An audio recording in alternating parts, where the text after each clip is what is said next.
رسول اللہ صلی اللہ علیہ وسلم کی سنت کے بھی اقسام ہیں، یعنی 3 اقسام ہیں اقوالی، یعنی جو رسول اللہ صلی اللہ علیہ وسلم قال کے ذریعے بولا سنت ہے، ہاں ان کا فرمان ہے، اس کے منہ سے نکلنے والا اقوال ہے، اور ایک افعال جو رسول اللہ صلی اللہ علیہ وسلم اپنا حرکت کے عمل کے ذریعے کیا ہوا سنت سنیہ ہے، ایک اور احوال ہے جو رسول اللہ علیہ وسلم کے حال،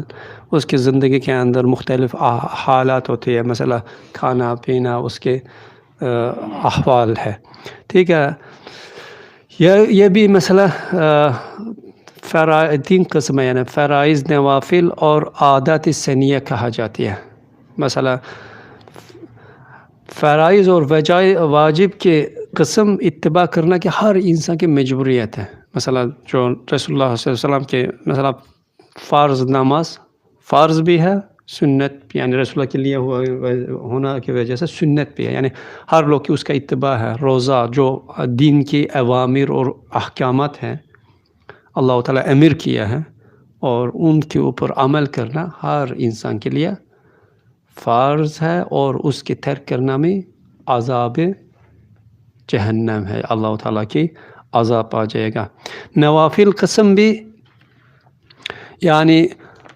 اہل ایمان اس کی اتباع کرنا میں مکلف ہے، لیکن مثلا اس کے جو ٹھیک ہے اب ترک کرنا کی وجہ سے گناہ نہیں ملتے ہیں، عذاب نہیں ہو جائے گا، لیکن بہت بڑا ثواب سے محرومیت ہے، یعنی اس لیے انسان وہ ثواب کے سے محروم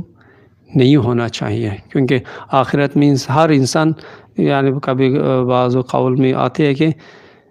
جتنا پچھتائے گا کاش میں اور زیادہ عبادت کر سکتا تھا، کاش اور زیادہ میرا معرفت زیادہ ہوتا تھا، میں جنت سے مستفید ہونا زیادہ ہونا کے لیے، اس لیے یعنی وہاں آخرت میں نہ پچھتاوا کے لیے اس دنیا میں کوشش کرنا، اس کی سب سے بہترین راستہ رسول اللہ صلی اللہ علیہ وسلم کی سنت کا اتباع۔ اور دوسرا ہے کیا ہے، عادات نبوی علیہ السلام، رسول اللہ کے عادات ہے، جو کھانا میں پینا میں، ٹھیک ہے، کیسے کھا لیا، کیسے پی لیا، کیسے سویا، کیسے کپڑا پہننا کی آداب کیسے تھا، یا مسجد کے داخل ہونا، مسجد سے نکلنا، گھر کے داخل ہونا، گھر سے نکلنا، اسی طرح احوال جو نارمل زندگی کی ہر انسان کی کیا ہوا کام ہے، وہ کیا ہوا کام میں جو انسان اتباع کرے گا رسول اللہ صلی اللہ علیہ وسلم کے نور سے نور ملے گا، وہ سنت سنیہ کے نور اس کے لیے ایک نور کے راستہ بن جائے گا، لیکن اس کے اتباع نہیں کرے گا، اس کے لیے نارمل تہذیب یا ایسا چیز نہیں ہے، یا عادات کی چیز ہے۔ لیکن یہ بھی کہتے ہیں کہ یعنی رسول اللہ صلی اللہ علیہ وسلم کی سنت اگر انسان سستی کی وجہ سے نہیں کرتے ہیں، وہ بہت بڑا خسارہ میں ہے، کیونکہ بہت بڑا ثواب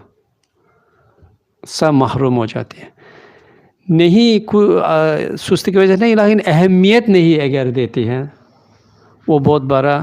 جرم کرتی ہے، جنایت کرتی ہے، یعنی اتنا اہم چیز کی اللہ تعالیٰ کے محبت کی وسیلہ والا چیز کی اہمیت نہیں دینا بہت بڑا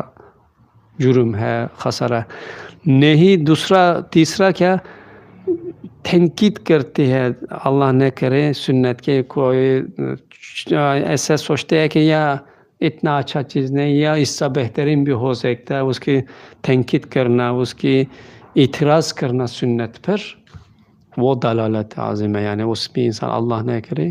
اللہ نے خواستہ انسان دلالت تک جا پہنچ سکتا ہے، کیونکہ رسول اللہ صلی اللہ علیہ وسلم کی سنت کی تنقید کرنا، اس کی اعتراض کرنا بہت بڑا یعنی دلالت کے لیے سبب بن سکتا ہے۔ اس لیے یعنی انسان ہے، سست کی وجہ سے ہو سکتا ہے، لیکن یعنی تنقید نہیں کرنا چاہیے، یا کیوں ایسا ہونا چاہیے، کیوں ایسے سنت کی اتباع ہو جائے گا، کیا ہو جائے گا، تھارا تنقید کی اعتراض سنت پر نہ کرنا چاہیے، بہت بڑا یعنی دلالت ہو جاتے ہیں۔